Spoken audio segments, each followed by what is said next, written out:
Сакам да ви давам до објаснување за изведбата на барака 1 и 2 овде во Основното училиште Лазо Трповски. Тоа е ова и другата барака, каде што веќе 12 години е сместена општината Карпош и каде што не сум направил ништо за себе, туку за оваа општина и за оваа општинска администрација.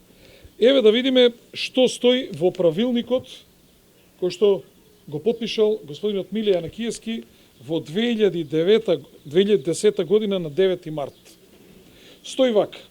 Сите времени објекти во програмата треба да се предвидат да бидат поставени со примена на градежни материјали кои возможуваат монтажа и демонтажа, без употреба на лиени, бетонски и армирано-бетонски конструкциони елементи, платформи, односно од градежни материјали кои не ја загрозуваат животната средина и при реализација на урбанистички план да можат лесно да се демонтираат.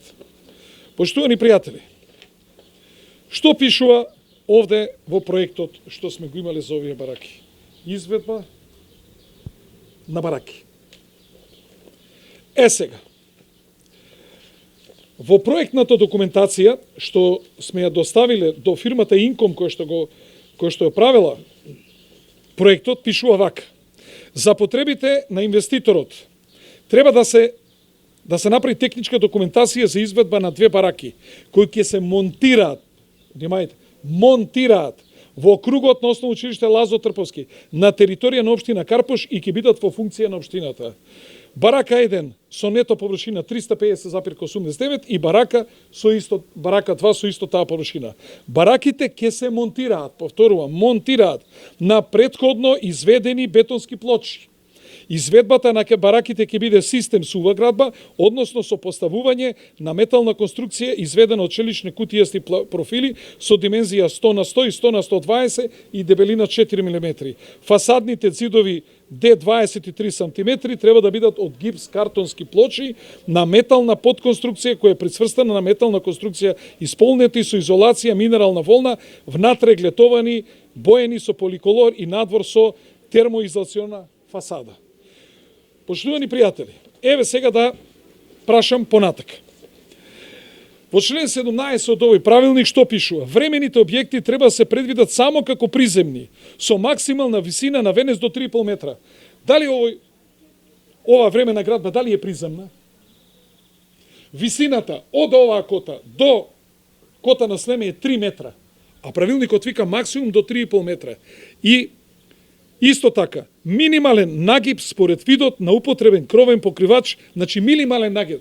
Погледнете општина Карпош како е направен, нагибот е направен вака, значи минимален, не смее да биде вако кровот, туку ми. Што ние овде според овој правилник не сме ги исполнили условите за да овој објект има времен карактер и котата на приземје во однос на теренот не повисок од 15 см. Ние овде имаме негде 25 см.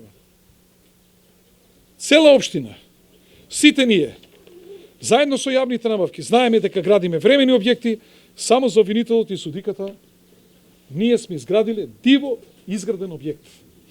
Сами видовте дека се работи за изведба и за монтажа на објект од монтажно-демонтажни панели. Гледајте го седиштето на општина Карпош. Седиштето на општина Карпош е Радика број 9, барака 1 и барака 2 Скопје, Карпош. Ова е направено од 2013 година, кога јас абер не сум имал за вакви работи, за ваков прогон што потоа ќе ме следи. Цело време тие се трудат, бидејќи објектот е времен и они не можат да гонат кривично затоа што објектот е времен и затоа имаме одлука на совет, затоа има предвидено пари во програма, имаме техничка документација, цело време сакат да прикажат дека се работи за диво изграден објект. И внимавајте што направиле. Не можејќи во тоа да најдат доволна подкрепа, направиле фалсификат, мое барање со потпишано од факсимил, кој што е оставено овде во општината по моето заминување и антидатирано во 2016 година, април месец. Како го констатиравме тој фалсификат? Јас знам дека такво нешто никогаш не сум потпишал. Зошто? Зашто легализацијата на објектите е за изградени објекти до 3.3.2011. А овие бараки се изведувани 2012, крај 2013. Дали сум ја чукнат во мозокот да поднесам барање за легализација за објекти кои се изградени покасно и кои законот тоа не го дозволува. И следната работа, секое барање за легализација, бидејќи овие не го познавале законот, покрај тоа што се поднесува во хартиена форма, се поднесува, се води и електронска евиденција. Во електронската евиденција го нема. Од друга страна, лицето кој што го внело овој фалсификат не работи на таа позиција, 20 предмети нагоре и 20 предмети надоле проверени, никаде го нема тој исти подпис од тоа лице што е го ведено, што значи јасно укажува дека се работи за фалсификат. Како констатиравме? Кога ги проверував документите во обвинителството, видов ракопис кој што јас не сум го видел овде во општината. Наредниот ден најдовме уште еден документ со истиот ракопис, но тоа беше документ за одземени предмети во општина Карпош, подпишан од инспектор од финансовата полиција. Значи, фалсификатот е направен во финансовата полиција, во ова има учествувано и обвинителството, за да прикажат дека еве Стевче пробал да се вади со тоа што поднел барање за легализација на диво изграден објект и не се работи за времени објекти, туку се работи за диво изградени објекти, не знаејќи при тоа дека ако ние сме поднеле барање за легализација на овие бараки, тоа било поднесено во 2016 април месец, а јас сум градоначалник до 2017 4 ноември. Кој ме бранел мене јас да ги легализирам овие две бараки? Има ли логика? Зошто не сум ги легализирал? Втора работа, ако ние сме поднеле барање за легализација со непотполни документи, нашите служби по закон веднаш вршат прекин на постапката, бидејќи не ти се комплетни податоците, ти вика, дај ми тековна состојба, дај ми имотен лист, дај ми друга документација, сметки за вода, за струја и така натаму, и прашувам, зошто не е побарано геодетски елаборат за да продолжи постапката за легализација? Баравме вештачење, 2,5 години не ни ги даваа документите.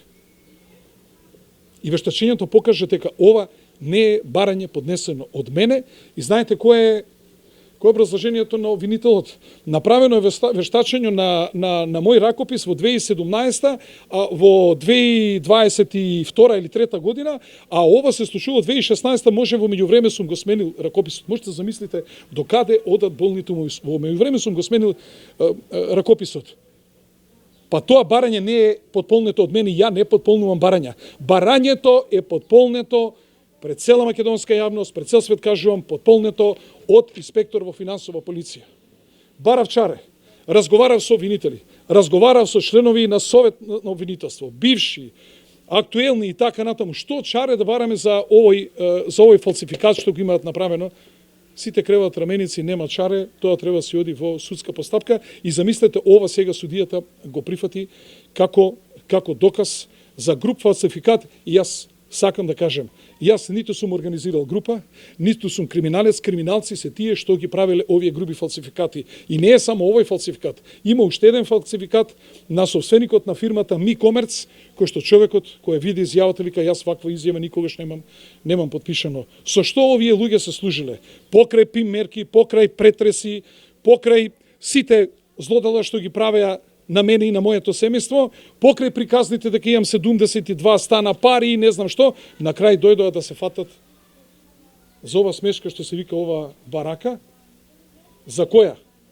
Со овие 359 квадрати колку што има бараката, ако ние сме биле под кирија, ние за двете бараки 700 и кусур квадрати месечно би плаќале 7000 евра кирија, со ДДВ тоа би било негде околу 9000 евра месечно, годишно тоа би било 110.000 евра за 12 години, ние би дале 100.300.000 евра. Ете со тие пари ние денеска ја доградуваме општинската зграда, која ќе биде најубава општинска зграда во Република Македонија. И кажете ми, почитувани пријатели, што Стевче Јакимовски како градоначалник овде сгреши? Сегде во свет се одговара ако направи штета. Ако направиш штета или оствариш некоја противправна имотна корис, што ја направив некому штета во оваа држава? Кој од овие две бараки виде зијан? По нашето заминување од овде, ние сега имаме проект, распишавме тендер, ќе ја рушиме градинката Мајски цвет во Тафталиџе 1 и бидејќи немаме кај да ги сместиме децата треба да предат дел во оваа барака, значи дел во оваа и во другата барака треба да ја прилагодиме, потоа ќе ја Рушиме исто така градинката Пролет во Козле, исто така дел од деца треба да преде, нема кај да ги носиме на друго место, што овде незаконски и неплеменито јас како градоначалник направив и со што јас не ги заштитив интересите на граѓаните на општина Карпош и дали ве молам овде има било какви коруптивни дејанија, нешто спротивно на моралот како политичар, како личност, како татко на две деца, како човек со 65 години. Поштувани пријатели, јас сум градоначалник прв пат станат во 2000 година. Од 2000 година до денеска Карпош има видливи разлики и тоа на подобро. Јас направив едно од најдобрите општини во Република Македонија. За тоа имам 4 меѓународни признанија, значи светот слушна за општина Карпош. Еве јавно ги прашувам судиите, го прашувам судот. Почитувани пријатели, почитувани судии во црните тоги, што направивте вие за судот од 2000 година па нааму? Што направивте од овој суд од 2000 година нааму? Вака судите за овие криминали, за овие недела.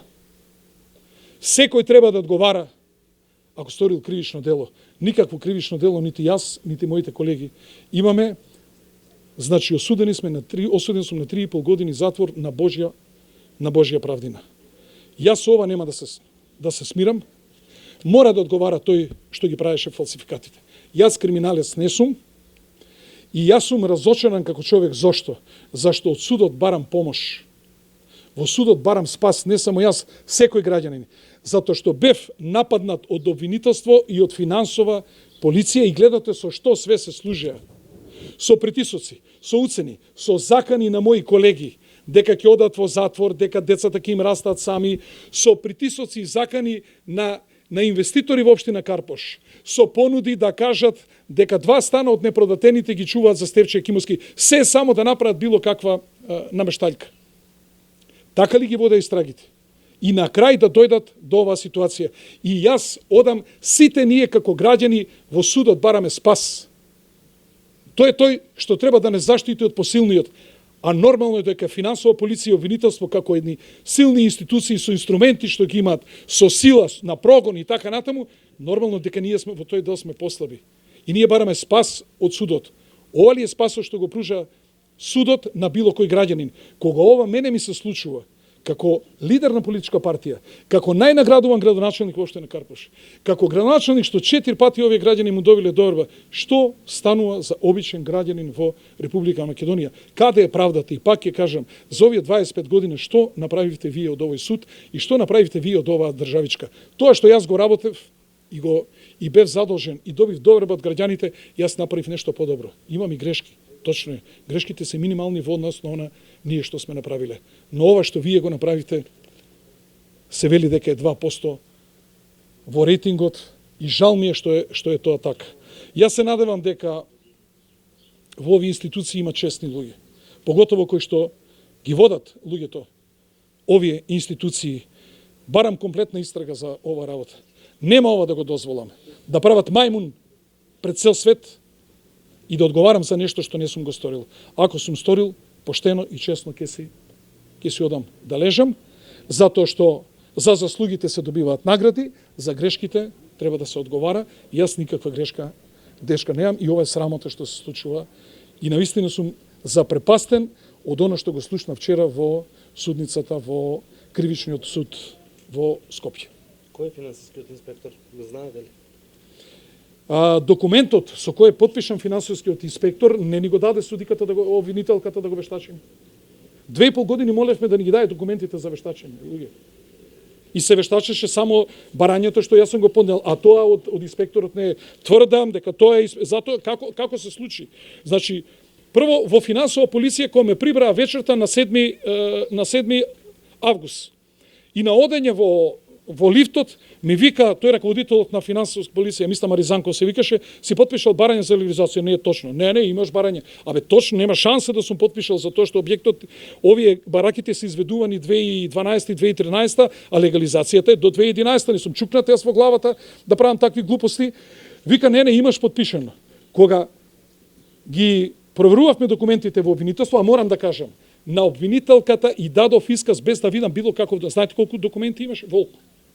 Без да видам било каков документ. Зашто поштено и често сум си работел работата и сум сигурен во тоа што го зборам.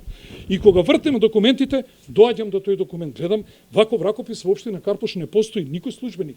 И цел време се обидувам некако да го сликнам, за да можам да ги прашам колегите кој е. Меѓутоа не успеав, жената тука гледаше, не можевме никак. Наредниот ден, јас повторно почнав да вртам по другите ден, кога гледам документ со истиот ракопис. И господјата што не чуваше, ја замоли, викам, дали овие документи се од исти ракопис, од исти човек пишани, и таа направи уште подобра анализа од мене. Вели, градоначалник, глеј го, тоа е исто, овде П со петле, како го пише, и вамо П со петле. Глеј го Е печатно и овде печатно. Глеј го А печатно, уште подобро жената направи анализа. Ето тоа е, луѓе, целата истина. Дали е во ред?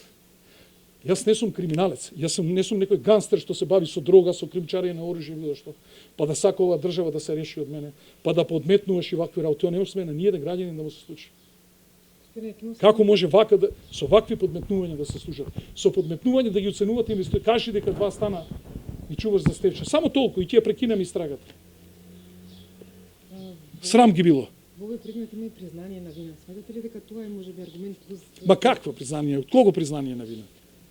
Од кого признание на вина? Од жената што утрото немаше пари да си плати 20 денара за превоз па пешки дојде до обвинителството. Па знаете колку кошта ова судење? 60 и кусур, 6,5 години по 400 евра секој месец на адвокат. Знаете ли колку пари се тоа, луѓе? Кој може да се суди? Зошто признаваат луѓето вина? Срамота е ова. Обвинителката како се го... Милица Гаврилова. Одговорно тврдам дека не ја познава материјата, дека ова материја не ја познава, дека има направено злоупотреба на службена положба и овластувања при водењето на истрагата и во цела оваа постапка, и за ова треба да се сносат одговорност. Се поднесете некакви... Да, апсолутно, нема веќе да ќутам, цело време ќутев, се надевав дека ќе има разум, барем во судот, едно друго, меѓутоа очигледно разум овде нема. Ова, значи, овој прогон трае уште од 2009 година, цело време се прети, да ќе те затвориме, од 2009 година, луѓе. Јас сум потпишал преку 1 милиарда евра во мојата кариера. Јас прекршачно пријава во живот немам додека до ова сега. Што све на инспекции минатата година, 70 пријави имаме, луѓе. Овие луѓе што се овде во општина Карпош што работат, тие се експерти. На ова проблематика работат со години. Имаат посетено семинари, советувања, нивните одлуки се ги проверува второстепени комисии, управни инспекции, инспекторати. И што е најбитно за оваа барака, ниједна надлежна општинска или државна институција не констатирала дека имаме диво изградена бараки. Пред месец и пол ме посети по сосема друг предмет главниот републички градежен инспектор и фативме муабет за оваа работа. И тој ми вели, градоначалник, ова се времени објекти, не може да бидеш гонен ти за времени објекти. И зашто обвинителот не се обратил до градежниот инспекторат и да побара мислење, да дојде, да си го даде своето, оти знае дека кога дојде градежниот инспектор, ќе види, ќе констатира, ќе даде извештај дека тоа е времен објект и они може да се сликаат со нивната намера за обвинението што сака да ми го дадат. Ете, тоа е целата работа. Вакви местенки веројатно има многу во оваа држава.